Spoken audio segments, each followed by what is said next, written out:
Congress party రాష్ట్ర పగ్గాలు BC నేతకు దక్కనున్నట్టు తెలుస్తోంది. ఈ నెలాఖరున కొత్త పీసీసీ చీఫ్ను ప్రకటించే అవకాశం ఉంది.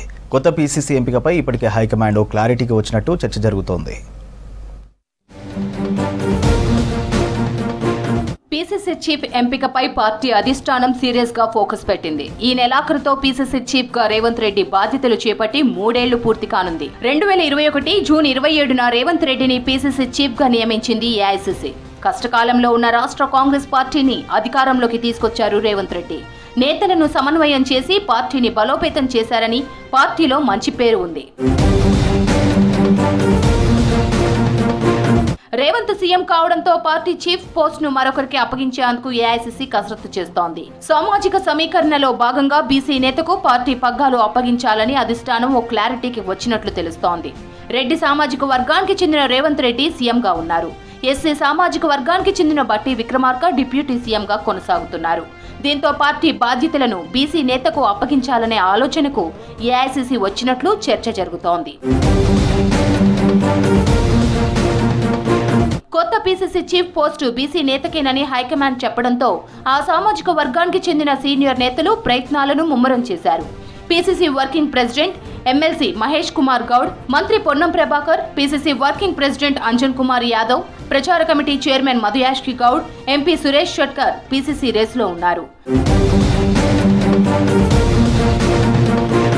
జహీరాబాద్ ఎంపీ సురేష్ షెట్కర్ లింగాయత్ సామాజిక వర్గానికి చెందిన నేత. తెలంగాణలో లింగాయత్ల జనాభా చాలా తక్కువ. దీంతో ఆయనకు పీసీసీ వచ్చే అవకాశం అంతంత మాత్రమే అనే వాదనలు ఉన్నాయి. గౌడ్ లేదంటే యాదవ్ సామాజిక వర్గానికి పీసీసీ పగ్గాలు దక్కే అవకాశం ఎక్కువగా ఉన్నట్లు తెలుస్తోంది. పొన్నం ప్రభాకర్ మంత్రి పదవిని వదులుకుంటే పీసీసీ చీఫ్ గా ఎంపిక చేసే ఆలోచనలో అధిష్టానం ఉన్నట్లు సమాచారం. అయితే పొన్నం మంత్రి పదవితో పాటు పీసీసీ పదవిని ఆశిస్తున్నట్లు తెలుస్తోంది. ప్రచార committee chairman Madhu Yashki Goud serious గా ట్రై చేస్తున్నట్లు సమాచారం. పార్టీలో సీనియర్ నేతగా ఉన్న ఆయన 2 సార్లు ఎంపీగా పనిచేశారు. PCC working president MLC Mahesh Kumar Goud PCC పగ్గాల కోసం ప్రయత్నిస్తున్నారు. పొన్నం మంత్రి పదవి వదులుకుంటే అదే ఈక్వేషన్ లో మహేష్ కుమార్ గౌడ్ కు మంత్రి వర్గంలో చోటు కల్పిస్తారని టాక్ వినిపిస్తోంది. లేదంటే మహేష్ కుమార్ గౌడ్ కు పీసీసీ దక్కే ఛాన్స్ కనిపిస్తోంది. యాదవ సామాజిక వర్గానికి చెందిన సీనియర్ నేత అంజన్ కుమార్ పీసీసీ చీఫ్ పదవి కోసం ప్రయత్నిస్తున్నారు. 2 సార్లు ఎంపీగా పనిచేసిన అనుభవం ఆయనకు ఉంది. Greater Hyderabad Congress party president గా చాలా కాలం ఉన్నారు. సిటీలో పార్టీ బలోపేతం కావాలంటే పార్టీ పగ్గాలు ఇవ్వాలని కోరుతున్నారు అంజన్ కుమార్ యాదవ్.